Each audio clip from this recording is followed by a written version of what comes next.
Ok, este es un poco más corto. Se llama El mesianismo en el pensamiento de Walter Benjamin, de Mauricio Freiman Lerner, de 2003. Empiezo. Walter Benjamin es conocido por su aporte a la crítica literaria como el gran renovador de la estética marxista. Sin embargo, la gran peculiaridad de Benjamin se encuentra en su novedosa concepción de la historia basada en su intento de fusión entre el materialismo histórico y el mesianismo místico judío, llegando a una posición particular a la cual Michael Lowy llamó distante de todas las corrientes y en el cruce de dos caminos. Es a través del análisis del arte que Benjamin intenta adentrarse en el espíritu creativo humano y a partir de esta expresión supraestructural explica los fenómenos sociales y la capacidad de transformación de la barbarie al anarquismo, que en su caso específico era autodefinido como nihilista.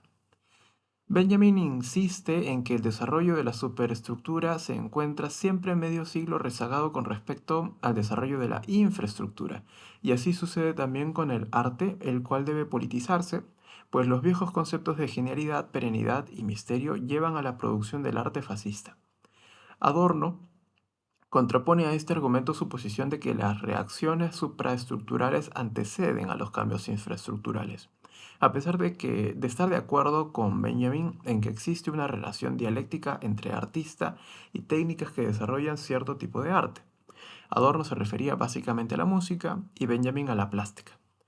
Benjamin define la autenticidad de la obra en el aquí y ahora. Así, la autenticidad se sustrae a la reproducibilidad técnica, pero al tener que ver con el aquí y ahora depende de su efecto sobre el espectador, no importando lo que el autor pretenda que afecte al observador. Así, una virgen medieval pasa a ser auténtica varios siglos después de que fue hecha. La reproducción técnica es más independiente que la manual con respecto al original y su finalidad es la masificación de la obra y no su falsificación. Con el desarrollo de la tecnología de reproductividad de las obras de arte, estas pasan a ser auténticas no en un sentido comercial, sino en su presencia masiva en lugar de una presencia irrepetible. En ambos casos, la autenticidad se da por transmitirse en ella su duración material hasta su testificación histórica. La obra irrepetible es para Benjamin la base de lo que él denomina arte fascista. Este proceso tecnológico que lleva el arte a las masas camina en concordancia con el movimiento de masas y en su acción atrofia el aura de la obra de arte, entendida esta como la manifestación irrepetible de una lejanía por cercana que puede estar. Así, según Benjamin, la reproductibilidad de la obra de arte permite quitarle su envoltura, triturar su aura y darle un sentido para lo igual en el mundo, algo que la obra irrepetible no puede hacer. Lo auténtico que es único repetido en la igualdad del mundo sería lo equivalente a lo que Jaime Barilco considera que es el concepto de la creación divina del hombre, pues partiendo de la unidad se explica la igualdad de derechos y la no supremacía de ningún ser humano sobre otro.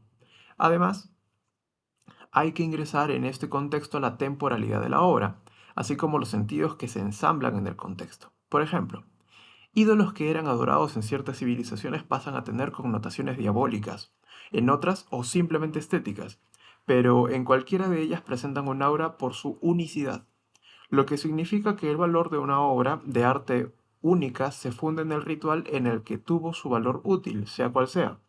Esta valoración se empieza a tambalear con la fotografía que surge casi paralelamente con el socialismo y ahí, según Benjamin, empieza el derrumbe del arte por el arte y se inicia la emancipación de la obra de arte de su existencia parasitaria en un ritual. Es el cine, es en el cine, evolución tecnológica productiva de la fotografía que ve Benjamin la realización del arte potencialmente politizado y, por lo tanto, revolucionario. El filmador es comparable con el cirujano que ingresa con su mano en el cuerpo y lo transforma para su curación, en tanto que el pintor es comparado con el mago, curandero o healer, quien expresa sus dotes mágicas, no científicos ni materiales, como el cirujano, sin tocar el cuerpo o las masas. Benjamin tenía claro que algunas técnicas, como la fotografía, podrían tornarse estáticas en el sentido de reproducir obras del estilo fascista. Sin embargo, la evolución tecnológica del cine obligaría a un salto cualitativo ideológico, estimulando a las masas proletarias hacia el proceso de revolución, Esta visión utópica, mecanicista de la transformación social estaba impregnada del sueño mesiánico de redención. Como bien lo define David Scaife, Walter Benjamin fue en vida un derrotado, brillante y malentendido, que culminó su existencia con un suicidio. Benjamin era anómalo. Él era un judío entre alemanes, un alemán entre judíos, un alemán entre franceses, un comunista entre los sionistas y un sionista entre los comunistas. Es muy probable que esta condición de no pertenencia o outsider es la que le da a Benjamin la capacidad de ser tan original y de hacer propuestas tan novedosas en su visión tanto política como estética, filosófica e incluso religiosa. André Neher, en el 66, el gran teólogo judío del siglo XX, afirma que los grandes aportes al pensamiento judío, tanto en la religión como en el pensamiento laico, se dan cuando el judío es nómada, cuando ejerce su capacidad, como bien define Abraham Leon, de disfrutar de su alienación total de los medios de producción. Este desarraigo es el que da al judío su capacidad de análisis crítico e incluso propuestas de esta praxis desarraigada. Ejemplos típicos, como define Ner, son: un pueblo en el desierto durante su búsqueda de la tierra prometida cree el concepto del sábado como un día de descanso y disfrute obligatorio, y prohíbe formalmente que se rinda pleitesía a cualquier autoridad terrenal. La única autoridad es Dios. Se instaura así un derecho elemental a todo ser humano, que es el descanso, el disfrute del ocio. Por otro lado, la adoración al único amo del universo se expresa como un comportamiento anarquista frente a las autoridades, a lo que llamaríamos hoy desobediencia pacífica. Abraham Leon complementa este concepto dentro de un punto de vista marxista, afirmando que históricamente, cuando el judío abandona su alienación y se inserta directamente en los medios de producción, sea como productor o como dueño de estos medios, a mediano plazo se asimila y deja de ser judío, y consecuentemente su capacidad crítica desaparece. Benjamin tenía conciencia de su alienación y, basándose en la definición marxista de este término, lo veía como algo peyorativo. Sin embargo, la fealdad inherente de la alienación, de lo que otorgaba a Benjamin su fuerza y ventaja para elevar sus ideas sobre la historia y la vida. Hannah Arendt describe a Walter Benjamin a la par de otro escritor maldito, Franz Kafka. Al comparar a ambos, Arendt afirma que Benjamin se veía en sí mismo cuando, al analizar el trabajo de Kafka, afirmaba que su producción se basaba en un autorreconocimiento de que personalmente era un fracasado. Consecuentemente, toda su creatividad se desarrollaba como en un sueño, el sueño de regresar, como define la Biblia, al paraíso perdido y a la etapa previa a la Torre de Babel, cuando los seres humanos se comunicaban en un solo idioma, o el sueño utópico marxista del retorno al comunismo primitivo. Este regreso de la humanidad no es hacia una situación idílica preexistente socialmente, sino a una sensación espiritual de plenitud y felicidad, teniendo como base la evolución tecnológica. No es simplemente la nostalgia al tiempo pasado que siempre fue mejor, pues, como afirma George Vanadatis, nostalgia es una palabra educada para recordar los hechos de una forma que nunca fueron, pero que nos gustaría que hubiesen sido. O como dice Joaquín Sabina, no hay nada peor que añorar lo que nunca existió. Historia, para Benjamin, no es una secuencia de eventos que lleva a cierta situación. Esta es la historia oficial, contada por las clases dominantes y por lo tanto tendenciosa y mentirosa.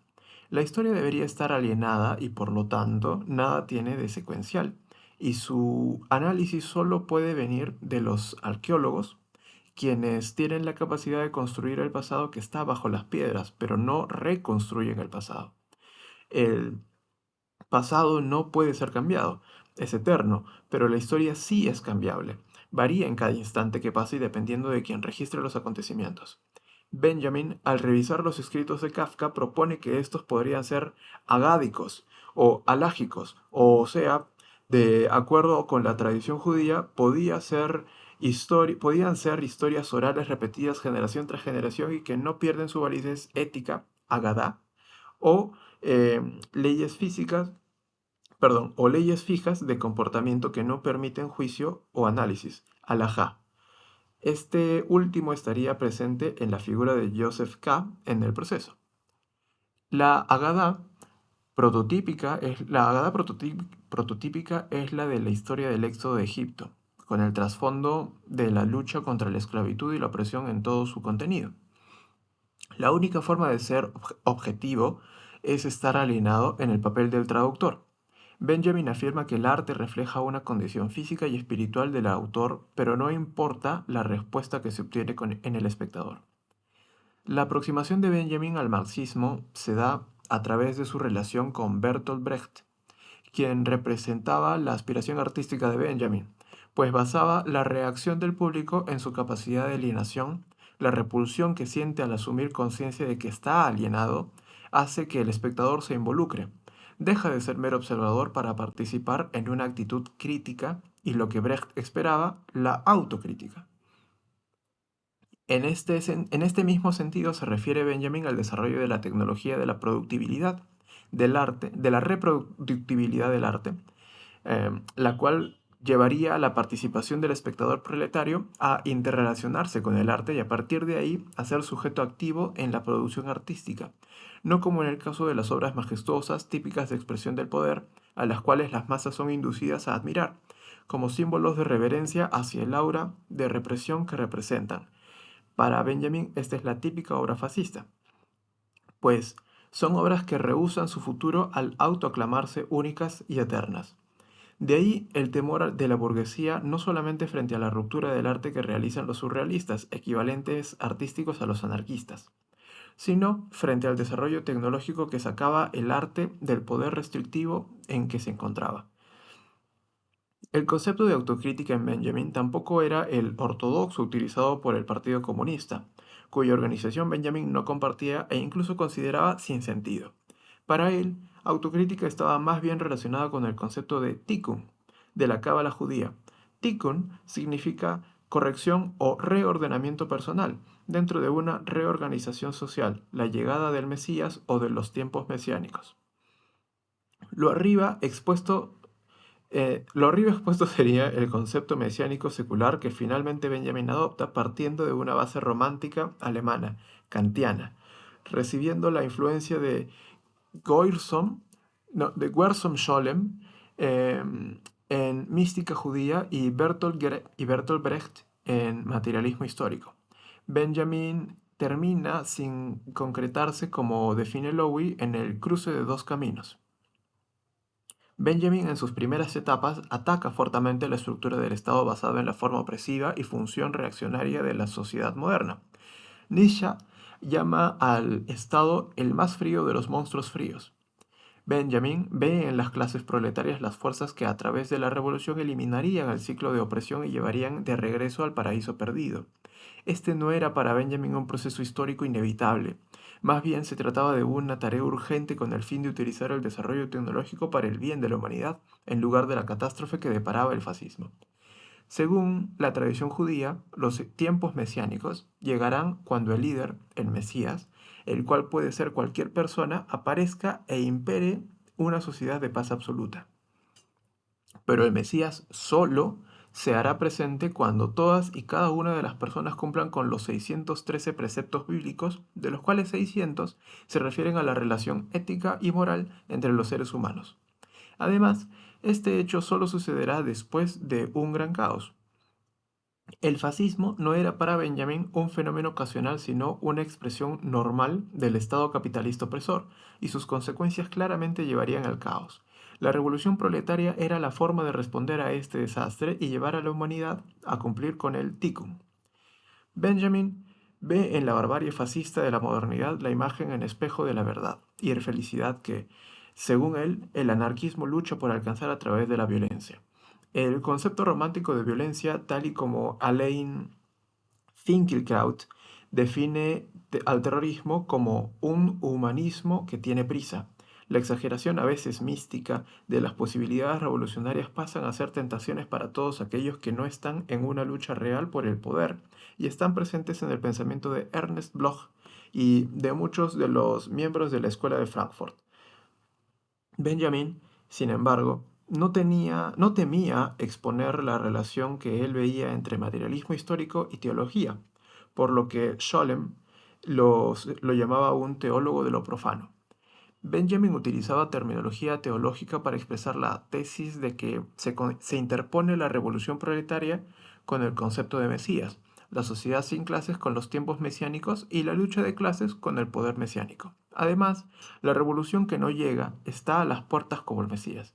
Esto significa que la revolución proletaria podría llegar incluso sin que nos diéramos cuenta de que se está aproximando como la llegada del Mesías.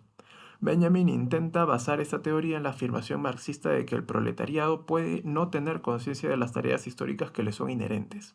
Sin embargo, como hace con tantos autores, esta es una interpretación muy benjaminiana, la cual no toma en cuenta la visión de Marx, de que esto se debía a las aspiraciones sociales que el proletario tiene y que todavía no fueron suplidas por el capitalismo, y que son parte de la evolución histórica del capitalismo en su ascenso hasta crear nuevas contradicciones que llevarían al proletariado a reconocer su enemigo de clase y así seguir concientizándose y organizándose hasta realizar la revolución. En su tesis de la filosofía de la historia, Benjamin explica que cada generación posee cierta fuerza mesiánica. Esta fuerza se refleja en la capacidad por reescribir la historia, entendida como la liberación de las barbaries de la civilización y de la autoridad. Para reescribir la historia se deben romper con los fetiches, los rituales y las relaciones que la envuelven. Levinas explica este concepto cuando define el judaísmo como una religión que se basa en el ateísmo. Maimónides, casi un milenio antes, decía que se puede dividir a los judíos en dos tipos. Por un lado, los piadosos, que serían aquellos que se impresionan con los milagros y rezan a Dios para agradecer su revelación. Y por otro lado, los judíos pensantes, que al observar un milagro intentan interpretarlo, explicarlo y buscar en qué aspecto podría servir para mejorar la vida de los seres humanos. La fuerza mesiánica de cada generación, según Benjamin, busca la esperanza en el pasado firmemente convencida de que ni los muertos estarían a salvo del enemigo que manipula la historia y la esclaviza a tradiciones y a dogmas. La fuerza de esta calidad mesiánica es una espada de doble filo, la cual puede oprimir al mismo tiempo que puede liberar. Está compuesta por fines y por medios para alcanzar estos propósitos. Y el filo positivo, redentor, está en el filo de los medios en cuanto que el otro filo, el de los fines, es el opresor. Benjamin se pone del lado de los medios, porque este filo significa el cambio constante y se opone al filo de los fines, pues este es, como dice la palabra, final y por lo tanto opuesto al cambio, es opresor. Este concepto es, en última instancia, el verdadero concepto judío del Mesías, un ser que nunca podrá llegar a un objeto sin fin, de cambio, en busca de mejoría, tikkun, del ser humano y del medio en el que éste vive. Eso es todo. Gracias.